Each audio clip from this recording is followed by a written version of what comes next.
చందమామ రావే జాబిల్లి రావే కొండెక్కి రావే గోగుపూలు తేవే అని పాడుకుంటా పోరలకు పాల బువ్వ తినబెడతారు. అట్లా కూడా తినకుంటే అమ్మో బూచోడు ఎత్తుకపోతాడు అని బుగులు పట్టియంగానే దెబ్బ దెబ్బ తింటారు. అంటే బుద్రకిస్తే పని కానప్పుడు భయపెట్టుడే.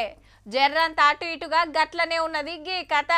ఇక సిట్ ఆఫీసర్లు సుప్రీంకోర్టుకు పోయే పనులు ఉన్నారు. ఫోన్ ట్యాపింగ్ కేసు ఎంక్వైరీలో ప్రభాకర్ రావు సార్ చక్కగా సమాధానాలు చెప్తలేడట.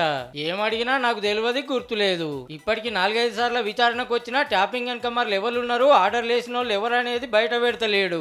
ఏహే గిట్ల అయితే కాదు, కస్టడీలోకి తీసుకోవాల్సిందే అని డిసైడ్ అయ్యారట. గాయంత దానికి సుప్రీంకోర్టుకి ఎందుకు అంటారా?